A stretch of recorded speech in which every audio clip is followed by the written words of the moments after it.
Hey ladies and gents, welcome to this lecture on Shakespeare's sonnets. He wrote a lot of sonnets. I don't know if you've checked your book, but my heavens, was he prolific. Hundreds of sonnets. So let's go ahead and talk about some of the sonnets. During Shakespeare's time, the critics loved his plays, like absolutely loved them. Hugely popular, big audiences. It was amazing. He had great success. They did not like his sonnets. There were some very excellent reviews about how his sonnets would make good kindling for a fireplace, or if someone needed to fall asleep and couldn't, they should read the sonnets. So, not huge public reception at the time. However, after Shakespeare's time, his sonnets became wildly popular. And are actually a poetic form now. He wasn't the first person who wrote a sonnet, but because he wrote so many and they were ultimately so popular, there is now the Shakespearean sonnet form. So he was a trendsetter. Good job, Shakespeare.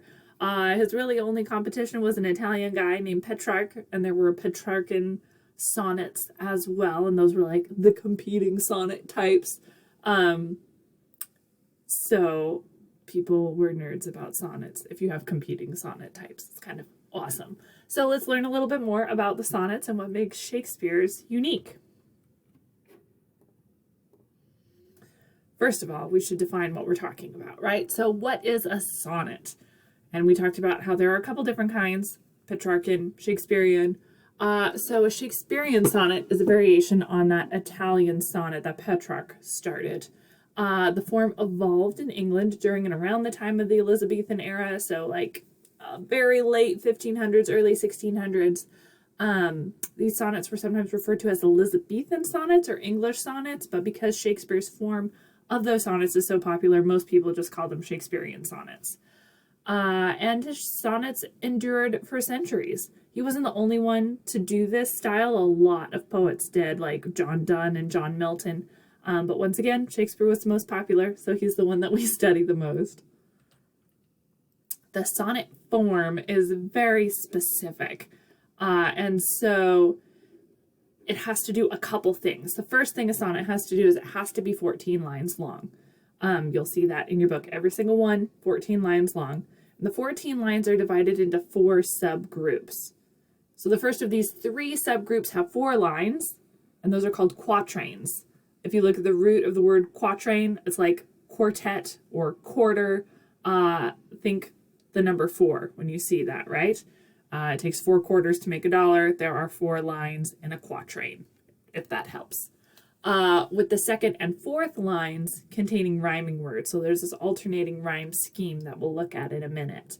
And then the sonnet concludes with a 2-line subgroup, and these 2 lines rhyme with each other. Normally the 2 lines are kind of like the heavy hitter at the end. They're like, bam, here's my big idea. Or, whoa, wasn't that poetic at the end? So those 2 lines are kind of like the big deal of the sonnet. And there are typically 10 syllables per line, and these are phrased in iambic pentameter. And if you've ever heard of Shakespeare, you're probably familiar with the idea of iambic pentameter, but we'll talk exactly what that is in just a minute. So the rhyme scheme, very specific in the sonnet form. It has a sequence or arrangement of sounds that we follow, and this is typically represented using letters. So that's what we're going to do here because it helps us keep it straight. So for example, the very popular poem, Roses are red, violets are blue, sugar is sweet, and so are you, like traditional Valentine's Day stuff, has a rhyme scheme. So roses are red, that's the letter A. Violets are blue, that's a B. Sugar is sweet, C, and so are you. B rhymes with B, so blue and you are the rhyme scheme there. A Shakespearean sonnet has a very specific rhyme scheme that alternates A, B, C, D, kind of thing. And then you've got your 2 last lines, those pow lines at the end, rhyme with each other. So the quatrains rhyme, and then the 2 final lines rhyme. So Shakespearean sonnet employs the following rhyme scheme and are broken up into 3 quatrains and a 2-line coda. That's what that little punch line at the end, the 2-line, is called a coda. If you ever get on Jeopardy and you need to know some trivia, it's called a coda. So the scheme will look like this, and I've got it color coded for us. I've pulled sonnet 14 for you because, of course, we wanted to look at a sonnet, right? So sonnet 14 says, "Not from the stars do I my judgment pluck, and yet methinks I have astronomy, but not to tell of goods or evil luck, of plagues, of dearths, or seasons' quality. Nor can I fortune to brief minutes tell, pointing to each his thunder, rain, and wind, or say with princes, if it shall go well, by oft predict that I in heaven find." Ooh, yay, fun stuff. So let's take a look at our rhyme scheme. The first line in red for you there, the final word is pluck. That's going to rhyme with the subsequent red line, luck. So we've got the A's rhyming with pluck and luck. We've got astronomy and quality as kind of a slant rhyme in those blue colored B sections. We've got tell and well rhyming in our purple C lines. And wind and fine are called a slant rhyme or a soft rhyme. It means that we're kind of stretching to find that rhyme, but it's close enough that it'll work for poetic purposes. So that's either called a slant rhyme or a soft rhyme if it's almost rhyming. And you'll see that Shakespeare does that sometimes because sometimes it's just hard to find words that rhyme. So that's the rhyme scheme. You're going to have those quatrains, 3 quatrains, and those alternating rhymes that you see color-coded here. And then that 2-line coda at the end, the pow at the end of the poem, is going to rhyme with itself. Iambic pentameter. One of the things that makes Shakespeare very famous is the fact that he wrote in iambic pentameter. So each of the 14 lines of a Shakespeare sonnet is written in this form. And iambic pentameter just kind of tells us where to put stress in the poem as we're reading it aloud. So a line contains 5 iambs. If you're not sure what an iamb is, that's fine. I didn't know before I started studying Shakespeare either, because like how often does that come up? So an iamb is a 2-syllable pair in which the second syllable is emphasized. So as an example, the opening line of Shakespeare's Sonnet 130, which you will be reading this week, begins with, "My mistress's eyes are nothing like the sun," which is a fun way to start a poem, right? You're like, oh, is this going to be insulting or is it going to be good? Where are we going with this, right? I'm intrigued. Yay, Shakespeare's awesome, right? So we take a look at Shakespeare's opening line in Sonnet 130, and he's got these iambs, 5 of them happening in this piece, and they're in 2-syllable pairs. "My mistress's eyes are nothing like the sun." It kind of feels a little skippy. Like if you were skipping and trying to say this poem out loud, it would kind of sound like iambic pentameter, like when your foot lifts up and then when it goes back down. So I've got it broken out for us a little bit more with some nice dashes here so we can see where our syllable pairs are happening. This is from Romeo and Juliet, one of Juliet's most famous lines with Romeo. She says, "But soft, what light through yonder window breaks."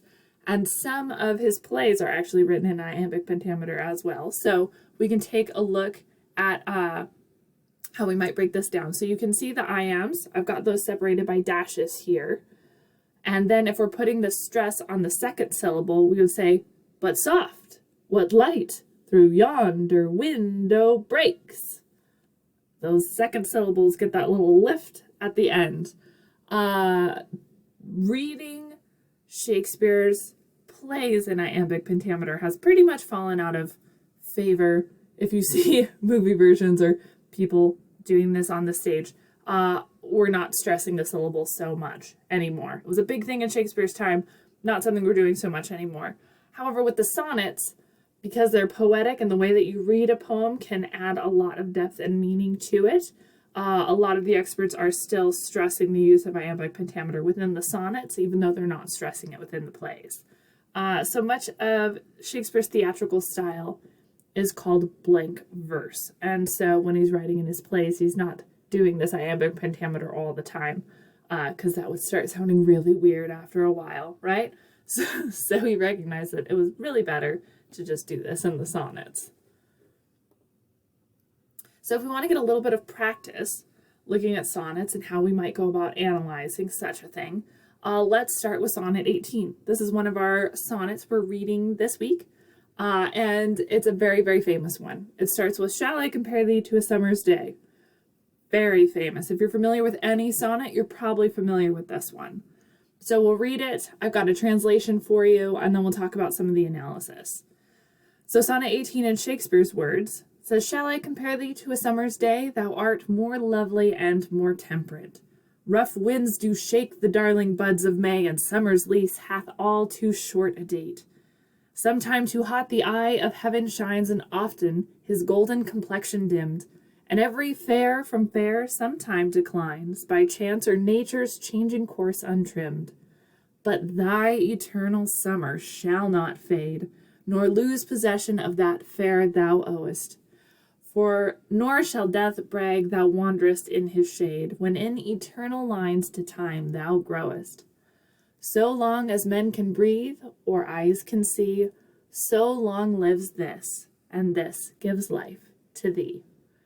Which is a super sweet poem. He's saying, I love you so much that even death will not take away the magnificence of you, because you're going to be immortalized in poetry in this sonnet that I've made for you. And so if we translate that out here, and if you ever need help translating out the sonnets, let me know. I would love to help. There's also great resources like SparkNotes or No Fear Shakespeare, or a great website that I love called Lit Charts that breaks it down line by line and shows you how it all goes. So if you're looking at Sonnet 18, we could translate it into more modern language by saying, "Should I compare you to a summer's day? You are lovelier and more mild. In May, rough winds shake the delicate flower buds, and the duration of summer is always too short. Sometimes the sun, the eye of heaven, is too hot, and his golden face is often dimmed, and beauty falls away from beautiful people, stripped by chance or nature's changing course. But your eternal summer will not fade, nor will you lose possession of the beauty you own. Nor will death be able to boast that you wander in his shade, when you live in eternal lines, set apart from time. As long as men breathe or have eyes to see, as long as this sonnet lives, it will give life to you."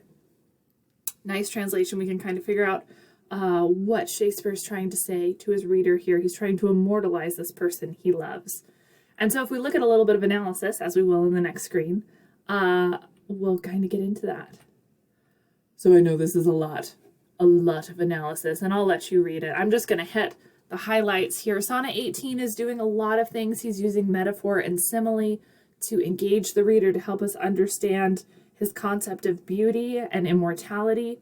There are a couple different theories about who this poem was written for and who the speaker is. Some people say the speaker is Shakespeare, and he's talking to his lover, who he is saying is beautiful and wonderful and will be immortalized. There are some theories that say Shakespeare is talking to a young man, and he's praising this young man's beauty and how he will be immortalized in the sonnet. And at the time, there wasn't a lot of like homoerotic feeling behind the sonnet so much, because this kind of like close, affectionate love between men was a very, very common thing. And we'll talk about that more, and you'll read more about it in your text. But he also could have been writing about his son, Hamnet. If the speaker is in fact Shakespeare, his son Hamnet died at a very young age. And so he's saying, you're going to be in eternal summer because you didn't get to live to the fall of your life, or the winter of your life, if he's comparing with seasons. And he's saying, I love you so much, I don't want people to forget about you, so I'm going to immortalize you in this poem. So there's a lot of different speakers. It could be Shakespeare or someone else who's doing the talking, and the focus of the poem could be a woman who Shakespeare loves. It could be a very close gentleman friend, or it could be his son who passed away. So I'll let you read through the rest of this analysis, because reading off slides directly to you is pretty boring. But there's a lot of great stuff in here. So do take a close read. Your assignments later on this week will be dealing with analyzing sonnets and then writing a sonnet of your own. Woohoo! Exciting stuff.